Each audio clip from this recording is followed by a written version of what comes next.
এই দেখতে দেখতে আমি যেদিন মরে যাব সেদিনও পৃথিবীতে সূর্য উঠবে, চাঁদ উঠবে, সূর্য ডুববে, চাঁদ ডুববে, পৃথিবীর দোকানপাটগুলো খুলবে, মানুষের ব্যস্ততম জিন্দিগি সবই হবে, শুধু আনিসুর রহমান স্তব্ধ পড়ে থাকবে। শুধু আনিসুর রহমানেরই হাত নড়বে না, পাও নড়বে না, চোখ নড়বে না, শুধু আমারই কোনো স্পন্দন থাকবে না, আর বাকি পৃথিবী ঠিকই চলমান। স্বার্থপর এই দুনিয়া আমার জন্য 1 ঘন্টাও থামবে না। পাষাণ এই দুনিয়া বন্ধু আমার 1 সেকেন্ডও থামবে না। সামনের সিএনজি অ্যাক্সিডেন্ট করে 3টা যাত্রী হয়তো মরে গেছে, লাশ রাস্তায় পড়ে আছে, রাস্তায় জ্যাম বাইজা গেছে, পিছনের একটা গাড়িও থামতে রাজি না, সাইড করে দাও, চলে যাই, আমাদের হাতে সময় নেই। ওরে ভাই মরে গেছে তো, আরে মরে যাক বেটা, পুলিশ কই বেটা, রাস্তা ক্লিয়ার করতে কবে বেটা। এরই নাম দুনিয়া, ঠিক না?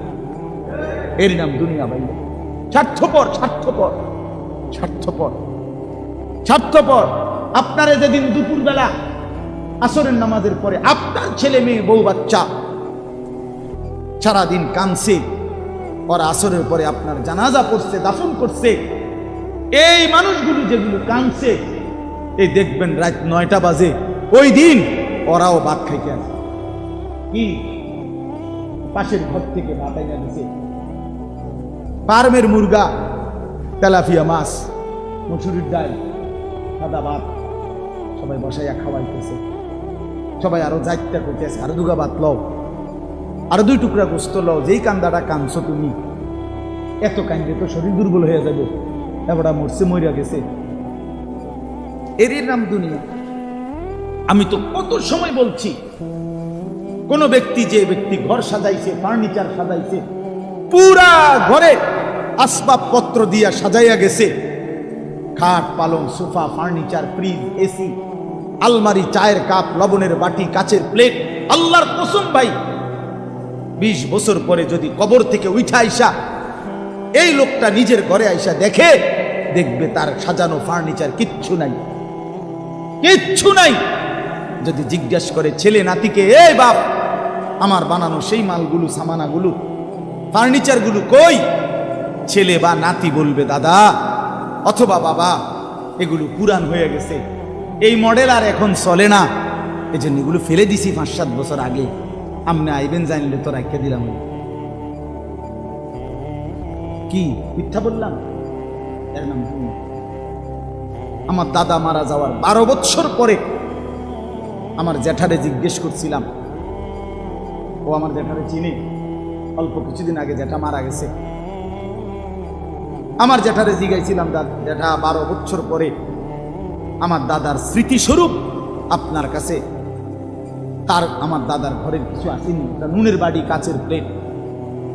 আমার জ্যাঠা মাথা নামায় ফেলছে, চোখের পানি ছেড়ে দিয়া বলছে, না বাতিজা করে দেখাইবার মতো আমার কাছে কিছুই নেই, বাবার কোনো স্মৃতিই নাই।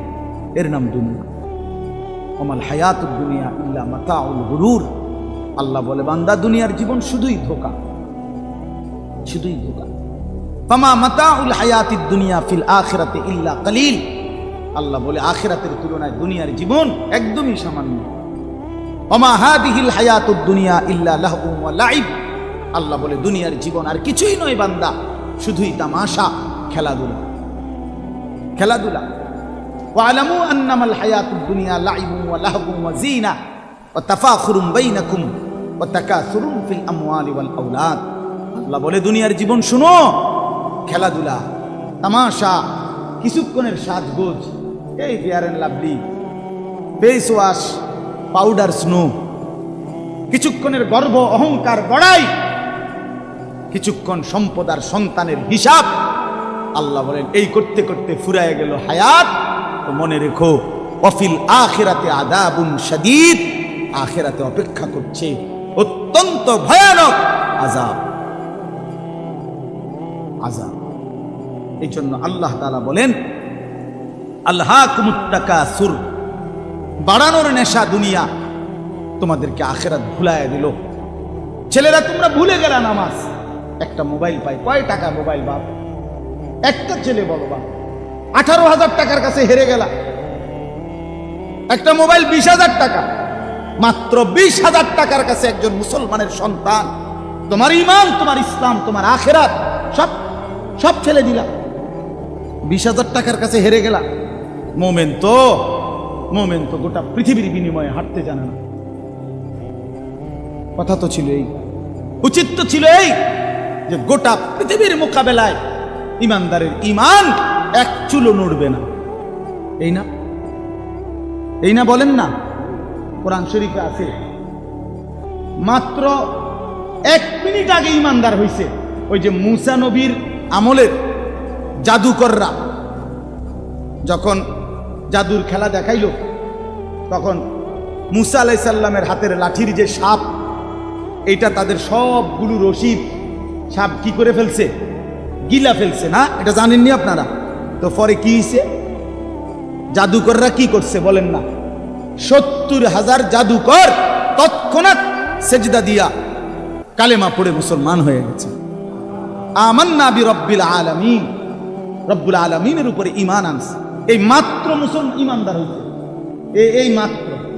ফেরাউন সাথে সাথে বলছে, তোমরা আমার অনুমতি ছাড়া মুসার কালেমা গ্রহণ করলা, লা উসাল্লিবান্নাকুম ফি জুযুইন নাখলি, খেজুর গাছের ডালের মধ্যে তোমরা টাঙ্গাইয়া আমি হত্যা করব, তোমাদেরকে নির্মম শাস্তি দেব যদি তোমরা ফিরে না আসো। তখন এই 70,000 জাদুকর, আল্লাহর কসম, কোরআন শরীফে আছে বন্ধু, এই 1 মিনিটে 10 মিনিটে ঈমান তাদের এত মজবুত হইছে, এত কঠিন হইছে যে এরা বলল ফেরাউনের দিকে তাকাইয়া, ফাকদি মা আনতা কাদিন ইন্নামা তাকদি হাদিহিল হায়াতিদ দুনিয়া। ফেরাউন, তোমার যা মন চাই তুমি তাই করো, এই দেহের উপরে কাইটা বুটি বুটি করে ফেলো, টুকরা টুকরা করে ফেলো। মনে রেখো, যাই তুমি করতে পারো তা কেবল দুনিয়ার এই শরীরটার উপরেই করতে পারবা। একটু পরে যখন রূহ চলে যাবে তৎক্ষণাৎ মাওলার জান্নাতে ঢুকে যাবে।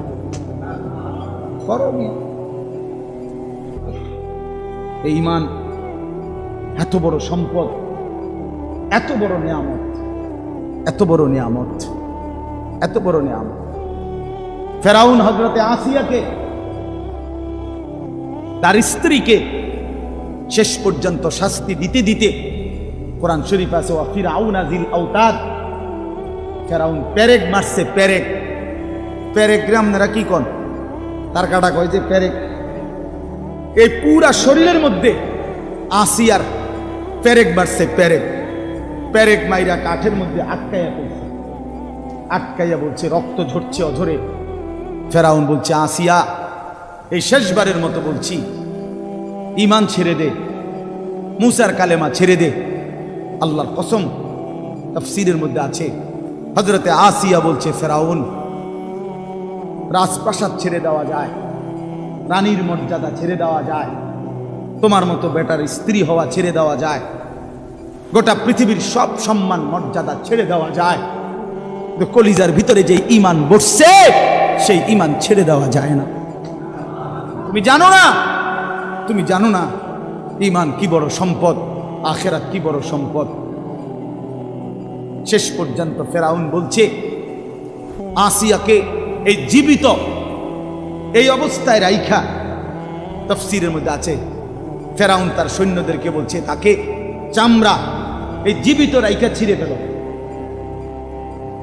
জীবিত রাইখা কাটো, চামড়া ছিল, ছাগলের চামড়া, গরুর চামড়া যেমন ছিলে এভাবে ছিলতে শুরু করো। হযরতে আসিয়া তখন আল্লাহকে বলছে, মাওলা, আমার এক্ষণ জান চলে যাবে, আমি জানি আমি শহীদ হয়ে যাব, তবে আমার শাহাদাতের পূর্ব মুহূর্তে, এটাও কোরআনে আছে, উনি একটা দোয়া করছে, মাওলা শহীদ হব ঠিক আছে, কিন্তু আপনার কাছে আমার ফরিয়াদ, রব্বিবনি লি ইনদাকা বাইতান ফিল জান্নাহ, আপনার সাথে জান্নাতে আমার একটা ঘর দিয়েন, আমি আপনার সাথে, এটা মহব্বতের কথা, আপনার সাথে জান্নাতে একটা ঘর পেতে চাই। ওয়া নাজ্জিনি মিন ফিরআউনা ওয়া আমালিহি, ফেরাউন আর তার সমস্ত কুফরি কর্মকাণ্ড থেকে আপনি আমাকে রক্ষা করেন। আমারে রক্ষা করেন, ওয়ানাজ্জিনি মিনাল কওমিজ জালিমিন, জালেম সম্প্রদায় থেকে আমাকে রক্ষা করেন।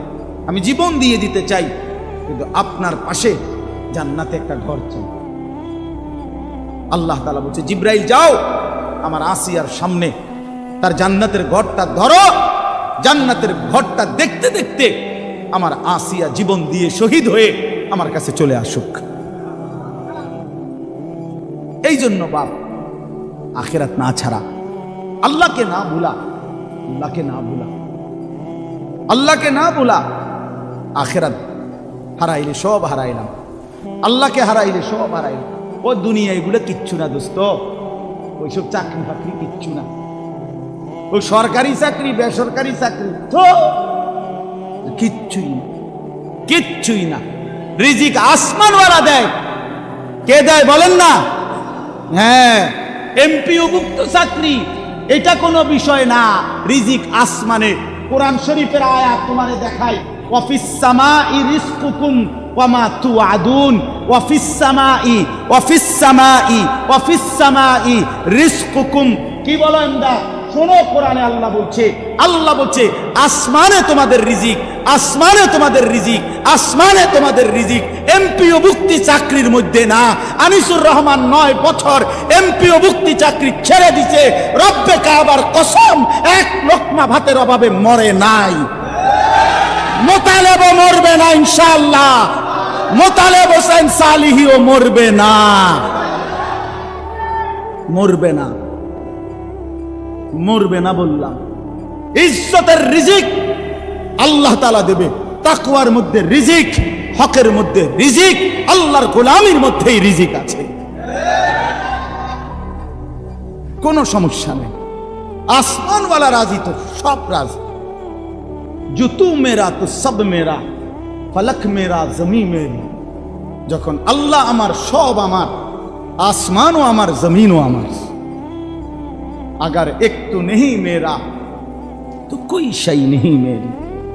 যদি আল্লাহ আমার না হয় তো আমার কিচ্ছু নাই। সব হারিয়ে কাকে পেতে চাই বলেন না? সবাই বলেন আল্লাহকে, আল্লাহকে, আল্লাহকে, আল্লাহকে, আল্লাহকে। যুবক ফিরে আসো ভাইয়া, যুবক নষ্ট হইও না, চরিত্রহীন হইও না। মনে রাখো বাপ, আমি বারবার এই কথা বলতেছিলাম, অসংখ্যবার বলছি গত কিছুদিন আগেও, যে ফিলিস্তিনের মুসলমান আজীবন রক্ত দিবে আর তুমি আজীবন মোবাইল টিপবা। তুমি কি ভাবছো? রোহিঙ্গা মুসলমান আজীবন জীবন দিবে, তুমি মুসলমান জীবনে আর নির্যাতিত হবা না।